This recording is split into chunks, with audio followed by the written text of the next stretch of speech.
सिख वक्फ board है तो सिख ही उसका मेंबर होगा, मुस्लिम नहीं हो सकता। तो हिंदू वक्फ बोर्ड है तो हिंदू ही उसका मेंबर होगा, मुस्लिम नहीं हो सकता। जब उसके अंदर संशोधन नहीं तो आप इसके अंदर क्यों संशोधन? इंसान था और महावीर जैन स्वामी भी इंसान था। आज तो भगवान खुदा मानने वाले they are going to the very wrong way. आप गलत रास्ते पर हो। आपका खुदा एक इंसान था और इंसान खुदा हो सकता है? नहीं हो सकता। कुरान ने भी मना किया है, शास्त्रों ने भी मना किया। जो इंसान होगा वो खुदा नहीं हो सकता, इसलिए कि वो इंसान है। इंसान की कमजोरी होती है। नतस्य कश्चित् मतरस्ति लुकेन चित्तान वच्चित्तिस्य लिंगम।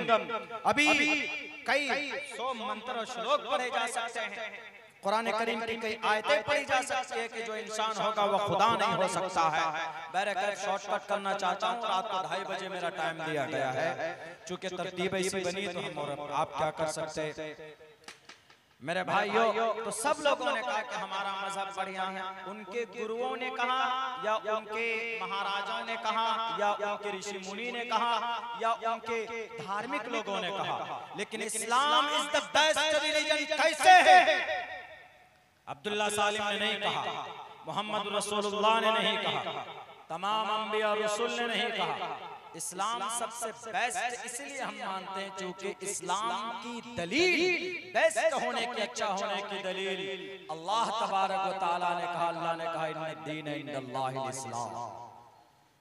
इसीलिए इस्लाम दुनिया का सबसे बेहतरीन मजहब है, क्योंकि इस्लाम की तारीफ अल्लाह ने अपनी जुबान में खुद से की। कुरान करीम क्या है, हदीस भी नहीं कि कुछ लोग कह देंगे नहीं इनकी सनद तो ज़ईफ है, ये तो ज़ईफ हदीस है, ये तो मनगढ़ंत हदीस है, मौजू हदीस है, बोल सकते हैं। इसलिए अल्लाह ने कहा इन्नद दीन इंदल्लाहिल इस्लाम, in the sight of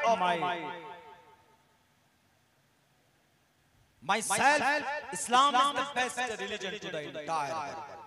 Islam सबसे बेहतरीन मजहब है, ये अल्लाह तबारक व तआला की तरफ से। और गुरुजी भी यहाँ बैठे, जो मुसलमान हैं, आज जो लोग तुले हुए हैं कह रहे हैं नहीं तुम पहले भारतीय बन जाओ, तुम पहले हिंदुस्तानी बन जाओ, अपने आप को मुसलमान क्यों कहते हो? मुसलमान इनका नाम जो मुसलमान है ये भी नाम अल्लाह ने रखा, किसी नबी ने नहीं रखा, अल्लाह ने खुद से रखा कि तुम्हारा नाम क्या होगा। मजहब इस्लाम तो अच्छा है चलो, लेकिन जो इस्लाम पर चलेंगे, इस्लाम पर चलने वालों का नाम मुसलमान हुआ सम्माकुमुल मुस्लिमीन, ये सब मुसलमान। अब मुसलमान कौन, सच्चे पक्के मुसलमान कौन रहेंगे? कामिल मोमिन कौन रहेगा? पुख्ता मोमिन कौन होगा? मोमिन कामिल कौन होगा? सच्चा मोमिन कौन होगा? सच्चा मुसलमान कौन होगा? ये अल्लाह के नबी अलैहिस्सलातु वस्सलाम ने अपने हदीस में बताई कि सच्चा मुसलमान कौन है। और अल्लाह ने कुरान में कहा भी है वला तहिनु वला तहज़नु व अंतुमुल आलौन, तुम ही सरबलंद रहोगे, लेकिन शर्त ये है कि तुम्हें मोमिन बनकर रहना होगा, मोमिन बनकर रहना होगा।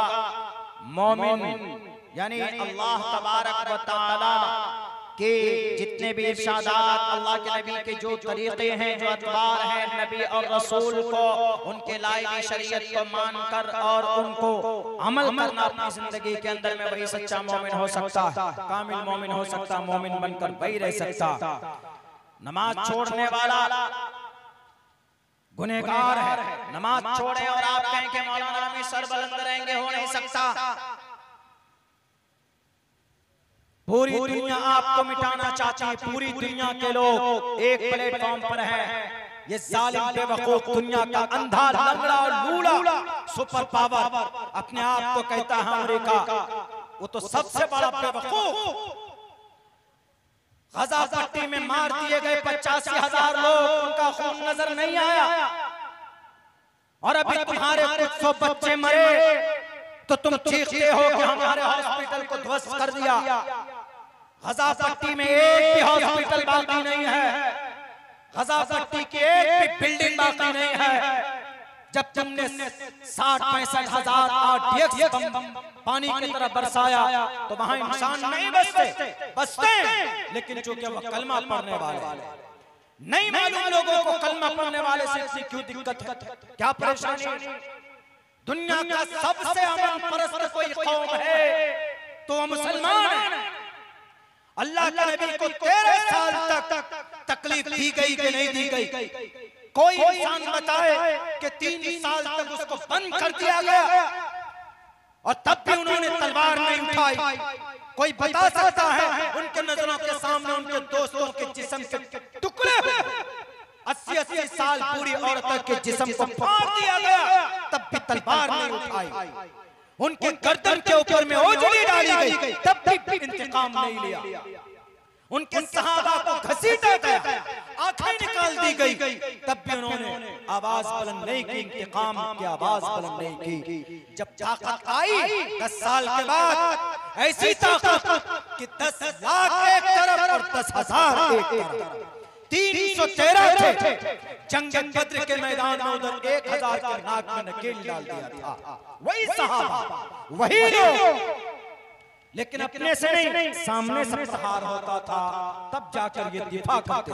एक तरफ 700 साढ़े 700 है और एक तरफ 3000 है, एक तरफ 33,000 है, दूसरे तरफ 3 लाख है, तब भी मैदान जीत कर लाते थे।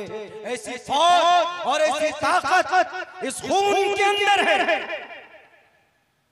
ये सिर्फ अल्लाह से डरने वाली कौम है, मगर उसके बावजूद इन्होंने कभी भी जुल्म का रास्ता नहीं अपनाया। अल्लाह के नबी अलैहिस्सलाम 9 जंगों, आपने 9 बजाते खुद 9 जंग में गए, बल्कि 27 गज़वात में गए आप अलैहिस्सलाम, जिनमें 9 जंग हुई, 9 मरतबा। लेकिन आपने कहीं पर भी किसी भी इंसान का एक कतरा खून अपने हाथों से नहीं बहाया। और आपने ये कहा, आज जो बच्चों पर बम बरसाते हो इस्राइल और उसके पीछे चापलूसी करने वाले, गुलामी करने वाले सुपर पावर अमेरिका, जनाब मोहम्मद रसूलुल्लाह वो थे जब मक्का फतह करने चले हैं, तो आपने कहा कि इंतकाम की बात मत करना, हम सब माफ कर देंगे। आज इज़हबू अंतुम तुलका ला तस्रीब अलैकुम अल-यौम, जाओ सबको माफ करता। कितनी की तादाद थी? 10,000 लोग थे अल्लाह के नबी के साथ, पूरी ताकत थी। और ऐसे सहाबा जिनकी बाजुओं में इतनी ताकत थी कि हजरत अली और अल्लाह के नबी खुद रुकाना के यहाँ कमर पर एक हाथ से उठाकर, जिसको अगर 40 आदमी ऊंट की खाल में जब बैठता था, वो ऊंट की खाल को पकड़कर उठाते तो वो ऊंट की खाल फट जाती थी। उस रुकाना को अल्लाह के नबी ने एक हाथ उठाकर नीचे रखा था। आपको इतनी ताकत थी, तब भी जनाब मोहम्मद रसूलुल्लाह सल्लल्लाहु अलैहि वसल्लम ने किसी बच्चे का, कोई बताए इंसाइक्लोपीडिया वालों ढूंढ कर देखो, नहीं बता पाओगे।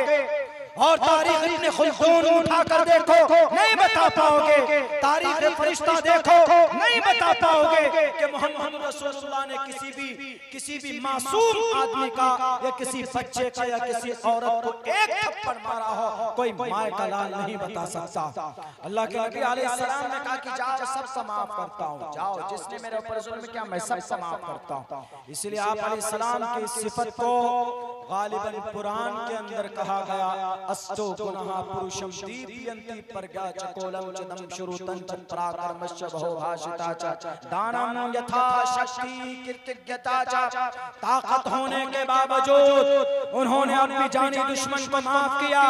आप अलैहिस्सलाम के चचा सैयदुश शुहदा हमजा जिस्म के टुकड़े किए, सीना फाड़ कर हथेलियां निकाली गई, आपके उंगलियों के पोरवे काटे गए, नाक काट दी गई, आपके कान काट दिए गए, कलेजे को निकाला गया, आपके दिल को निकाला गया, गले का हार बनाया गया। उसके बावजूद ऐसा करने वाला कौन? वहशी दरिंदा उस वक्त था। लेकिन जब ईमान लेकर आए तो आप अलैहिस्सलाम ने इस जानी दुश्मन को, आप अलैहिस्सलाम सबसे ज्यादा चहीते, आप सबसे ज्यादा प्यार करते थे सैयदुश शुहदा अल हमजा से, जो क्या हजरत हमजा का उनकी शक्ल और आपके अब्बा अब्दुल्ला की शक्ल सेम थी। हजरत हमजा ने एक मौके पर कहा था अल्लाह के नबी से कि मोहम्मद, तुम्हें तुम्हारे अब्बा की शक्ल तुम्हें याद आए तुम मुझे याद कर लेना, क्योंकि उनकी शक्ल मेरी शक्ल एक जैसे अल्लाह ने बनाई है। और सुनो भतीजे, जहां तुम्हारा पसीना बहेगा वहां हमजा अपना खून बहा देगा। जंगे बद्र के मौके पर, जंगे उहद के मौके पर, बद्र में नहीं उहद में हजरत हमजा रज़ी अल्लाह ताला बहुत दर्दनाक अंदाज में शहीद किए गए। यानी इस तरह कि उनकी शक्ल नहीं पहचानी जा रहे थे। आप अलैहिस्सलाम के सामने लाशें लाई गई, उनकी लाश लाई गई तो आपने इनका पहचानने से इनकार कर दिया कि मेरे चचा नहीं है, जाओ लेकर इनको। तब जाकर उनकी बहन ने पांव की उंगलियों के पोरवों से पहचाना कि हमजा, ये हमजा है। तब आपकी चीख निकल गई मोहम्मद रसूलुल्लाह की। आप गुस्से में आए, आपने कहा कि जालिमों, एक के बदले मोहम्मद इब्न अब्दुल्लाह 70 को लटकाएगा, एक के बदले 70 को मारेगा। लेकिन फौरन आवाज आई कि मोहम्मद, आप एक के बदले 70 को नहीं मार सकते, एक के बदले इस्लाम में एक ही मार सकते हैं। इसी को किसास बोलते हैं। किसास ये वहां के लिए है जहां शरीयत इस्लाम नाफिज है, भारत में नहीं है। किसास इसी को बोलते हैं जिस अंदाज में उसने मर्डर किया है, जिस अंदाज में उसने कत्ल किया है, उसी अंदाज में आप मार सकते हो। अगर आप माफ करते हो तो इसका मकाम मर्तबा ज्यादा। तो आवाज आई अल्लाह की तरफ से, वैना क़ब्तुम फ़ाक़िबू बिमिस्लि मा उक़िबतुम बिही। ऐ मोहम्मद, आप एक के बदले 70 को नहीं मार सकते, एक के बदले एक ही को मार सकते हैं। आप 2 भी नहीं मार सकते, 3 भी नहीं मार सकते। लेकिन आप घबराइए नहीं, मैं जानता हूँ मोहम्मद रसूलुल्लाह आपका दिल बहुत टूटा है, आपका चहीता, आपके चहीते चचा को शहीद किया गया है। लेकिन आज क़यामत तक जितने भी शहीद होंगे, हजरत आदम अलैहिस्सलाम से लेकर अब तक और अभी से लेकर क़यामत तक, उन तमाम शहीदों में सबका सरदार अगर कोई होगा, वो देखो मैंने अर्श पे लिख दिया है, सैयदुश शुहदा हमजा, तमाम शहीदों का सरदार हमजा रज़ी अल्लाह ताला अन्हु, आपके चचा। तब आप अलैहिस्सलाम थोड़े मुस्कुराए, थोड़े खुश हो गए। लेकिन फिर भी दिल गुर्दे की बात होती है ना, चचा के कातिल को मारना, ये माफ करना दिल गुर्दे की बात होती। आया तौबा करने के लिए, माफी मांगने के लिए, और फिर इस्लाम कबूल किया। लोग कहते हैं कि जबरन इस्लाम कबूल कराया जाता है, बिल्कुल नहीं, 1 इंच नहीं। कोई बता दे कि किसी की गर्दन पर रखकर कलमा पढ़ाया गया। लोग मुस्लिम इंपेरर पर इल्जाम लगाते हैं 800 साल तक, बल्कि 650 साल तो लगातार, 350 साल तो लगातार, 800 साल तक भारत के अंदर मुस्लिम इंपेरर की हुकूमत रही। उसमें कुछ अच्छे भी आए, कुछ बुरे भी आए। अगर वो इस्लाम का प्रचार करते तो 850 साल में पूरे भारत के अंदर एक भी घर नहीं बनता ऐसा जिसके अंदर कलमा पढ़ने वाला ना हो। लेकिन पूरी दुनिया जानती ये जाहिल बेवकूफ जो कहते हैं कि मुस्लिम इंपेरर ने भारत के अंदर इस्लाम को नाफिज किया और इस्लाम का प्रचार किया। कोई भी बादशाह होता है वो अपनी गद्दी के लिए राजनीति करता, मजहब के लिए नहीं करता, धर्म के लिए नहीं करता। आज देख लीजिए कितने नेता जो धर्म का नाम लेकर धर्म को बेचते हैं। श्री रामचंद्र जी का नाम लेकर धर्म को बेचते हैं, कलिमे का नाम लेकर मजहब इस्लाम को बेचते हैं। क्या शास्त्रों में यही लिखा कि मोमिन करो? शास्त्रों में लिखा है अहिंसा सत्यम करो दस्तयागा शांति रपैशनम दया भुलेश्वर लूट तब चापलाम। अरे गुस्सा करने की परमिशन नहीं है इस मंत्र में, गुस्सा करने की परमिशन नहीं है। यहाँ तो दंगा करा दिया जाता है जनाब, ट्रक भर भर कर लेकर जाते हैं, लोगों को पहुंचाते, वो दारू, वो चिकन, वो मटन खिलाया जाता है, तब जाकर घरों को आग लगा दिया जाता। क्या ये धार्मिक काम सनातन धर्म की कौन सी किताब में सिर्फ राक्षस को मारने की परमिशन है? राक्षस को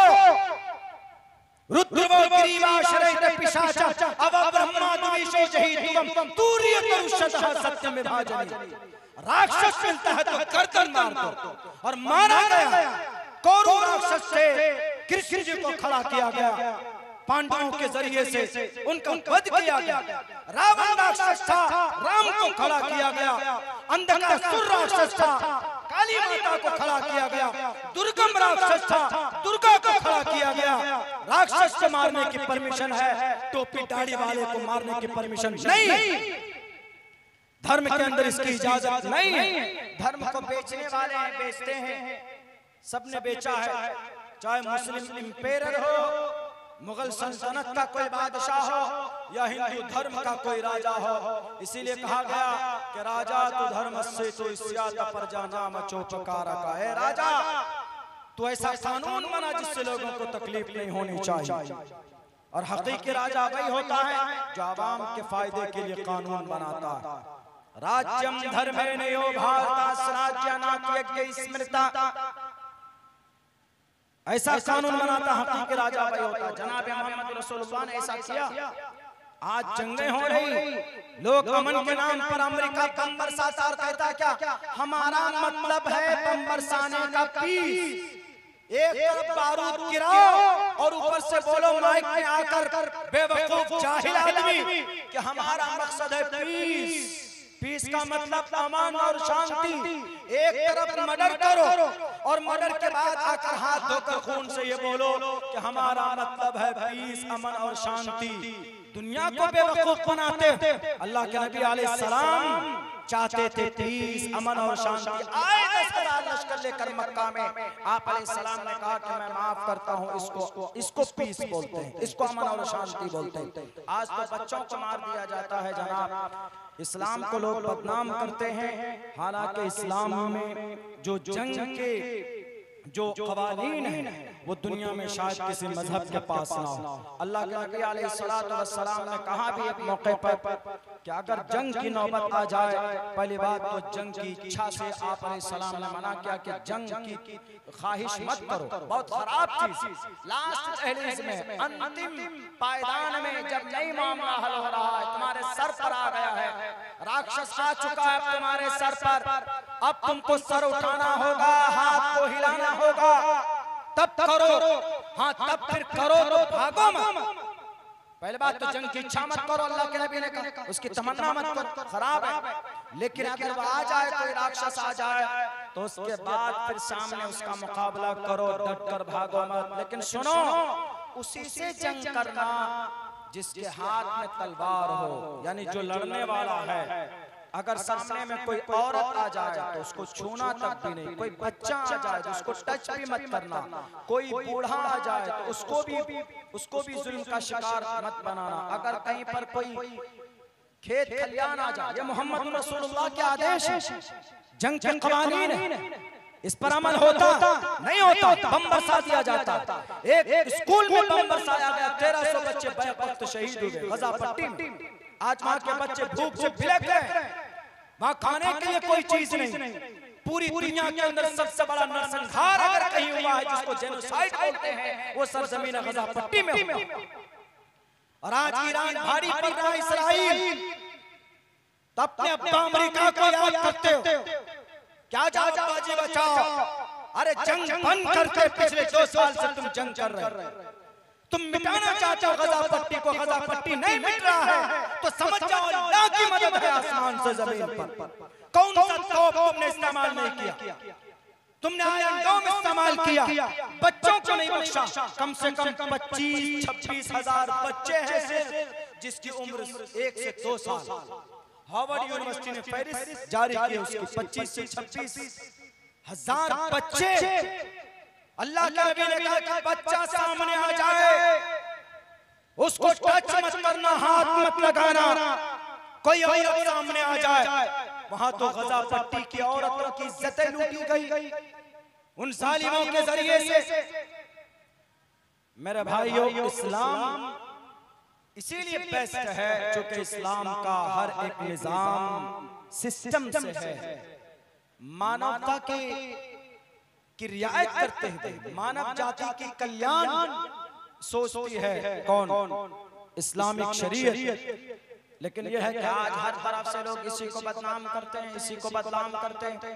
अरे ये जिहादी, वो जिहादी, फला जिहादी। 9/11 के बाद से मुसलमानों को टेररिस्ट कहा गया। आंख बंद करके कहीं पर टोपी दाढ़ी वाला देखो तो ये टेररिस्ट है, ये टेररिस्ट है, ये आतंकवाद है, ये उग्रवाद है। आप सड़कों पर निकल जाए तो आतंकवाद। अभी 29 जून को पटना के अंदर में दस्तूर बचाओ वक्फ बचाओ एक कॉन्फ्रेंस है, वहां पर भी कुछ तंत्र यंत्र लगेंगे, कुछ ताकत बातिल ताकत फस्ताई ताकत लगेगी।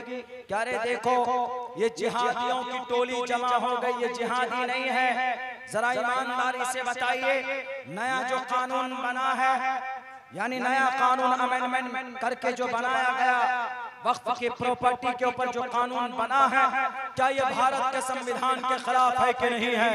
मैं प्रूव करता हूं थोड़ी देर में, उसके बाद मैं अपनी जगह लेता हूं, इसलिए कि माइक बहुत आवाज खींच रही है, वरना मेरी आवाज इतनी बैठती नहीं, बड़ी दिक्कत हो रही है ये माइक की प्रॉब्लम की वजह से।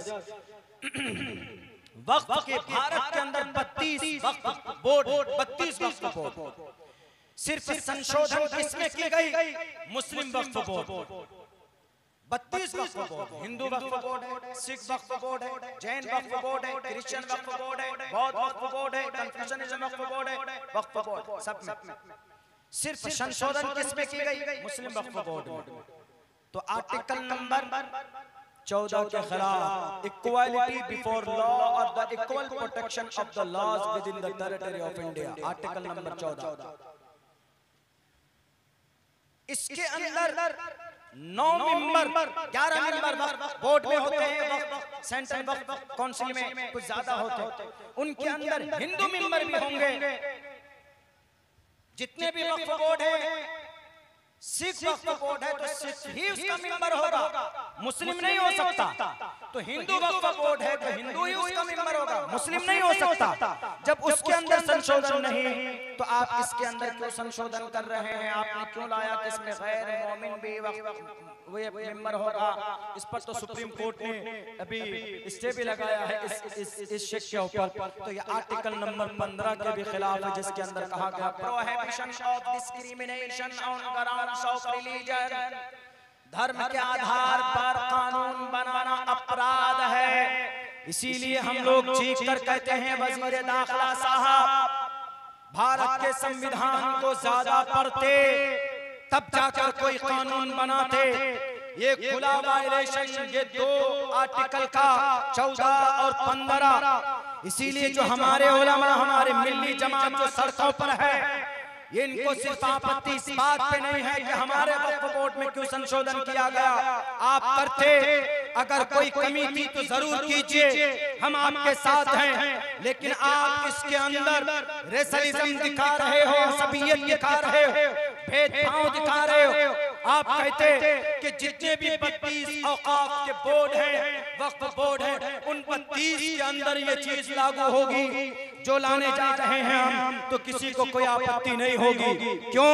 आपने देखा कि इनके पास जो बची खुची मस्जिदें हैं, मदरसे की जमीनें हैं, कब्रिस्तान की जमीन पड़ी हुई है, उनके ऊपर आपकी नापाक निगाहें हैं। शिरडी के अंदर मैं गया हूं महाराष्ट्र में, कई 100 एकड़ जमीन पर वहां पर एक भव्य उनका साईं बाबा की मंदिर बनाया गया। हमने पूछा कि इसमें कौन सी बड़ी बात है? उनके भी भक्त हैं, उनके भी लोग अनुयायी हैं। उन्होंने कहा कि मौलाना मसला वो नहीं है, मसला ये है कि जितनी भी जमीन है ये जमीन वक्फ बोर्ड की थी और वक्फ बोर्ड की जमीन को बेचकर उस पर ये काम हुआ। वक्फ बोर्ड की जमीन कयामत की सुबह तक नहीं बेची जा सकती और उसको खरीद भी नहीं सकता कोई।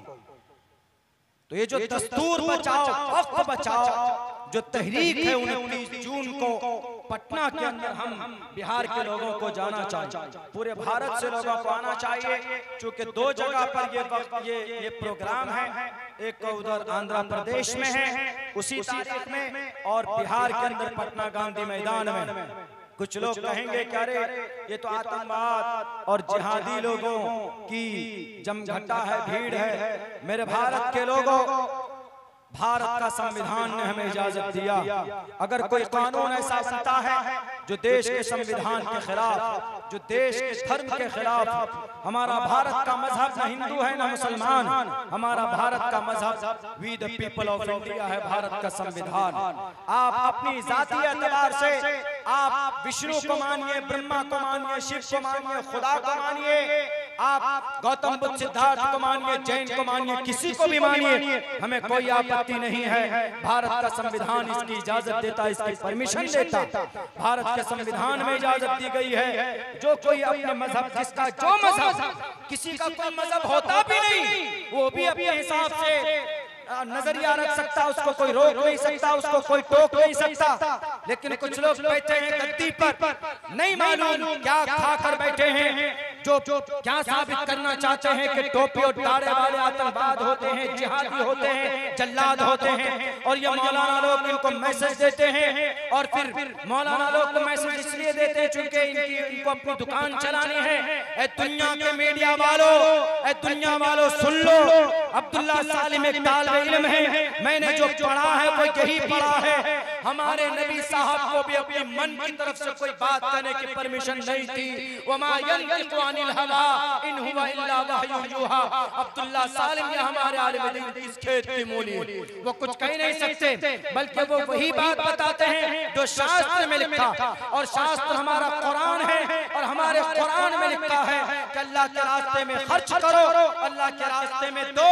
हम देते हैं, हमारे पूर्वज ने दिया है, हमारे पूर्वज ने जमीनें दान की है, हमारे पूर्वज ने बड़े बड़े बिल्डिंगें दान की है, उसी को दान और उसी को वक्फ बोलते हैं। और इत्तिफाक से श्रीमद् भगवत गीता में भी है ये दान। दाता की मिति यज्ञानम दीयते नुक्कारिने देशे काले चपात्रे च। गुरुजी बैठे पूछ लीजिए कि गुरुजी इस मंत्र का मतलब क्या?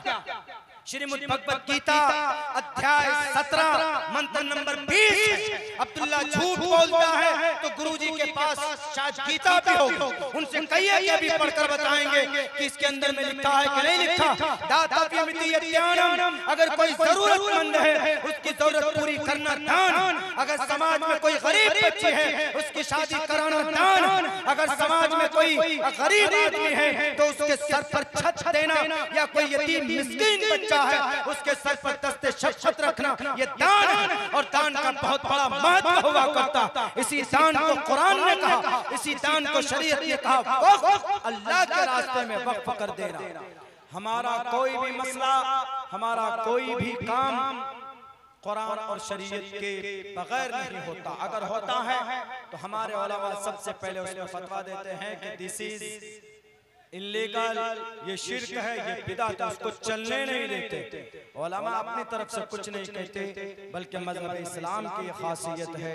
आज जो मज़हब इस्लाम का हर पैगाम सही, सालिम, दुरुस्त अभी तक है, उसकी वजह यह है कि हमारे उलमा जिंदा है, अल्हम्दुलिल्लाह। हमारे उलमा पढ़ते हैं कि एक मसले को लोगों के सामने पेश करते हैं जो दुनिया के किसी भी धर्म के अंदर ये चीज नहीं पाई जाती। उनके धर्म के लोग तो बदल देते। ईसाई धर्म में, यहूदी धर्म में यही हुआ। कोई मसला ऐसा सामने आ गया कि जो तौरात में नहीं, बाइबल में नहीं, तो क्या करते थे वो लोग? तौरात बाइबल में नहीं है, अपनी तरफ से उस मसले का हल निकाल कर तौरात बाइबल में ऐड कर देते थे उसमें। इसी वजह से इतनी बड़ी तब्दीली आई, खुराफात पैदा हो। वरना यहूदी कौन? हजरत मूसा को मानने वाले, हजरत मूसा पर हमारा भी यकीन और आस्था।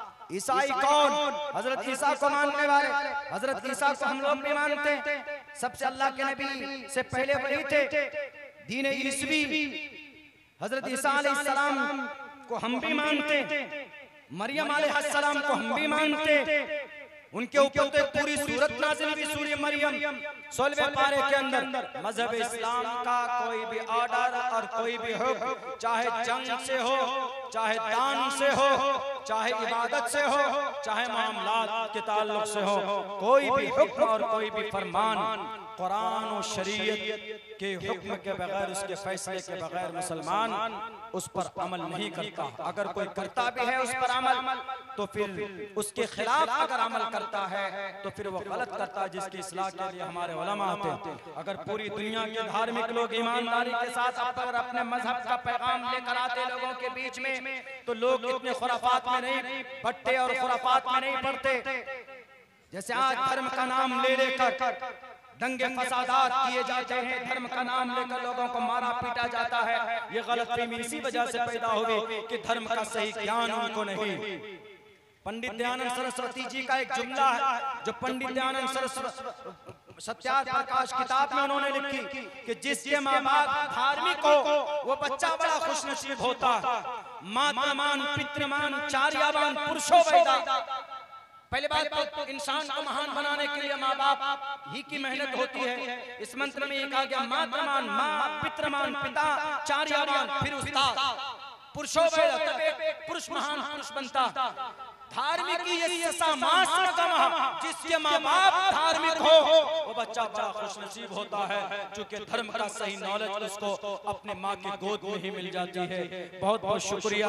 हजरत वाला तशरीफ ला चुके हैं। मेरी आवाज भी इस माइक के अंदर ज्यादा नहीं निकल पा रही। बात 1 घंटे की हो कि बात 1 दिन की हो, अगर अमल हो अपनी जिंदगी में तो इंशाअल्लाह तबारक व तआला 1 मिनट की भी बात काफी होती। अल्लाह से दुआ करता हूँ अल्लाह कहने सुनने से ज्यादा हम तमाम मुसलमानों को उस पर अमल की तौफीक अता फरमाए।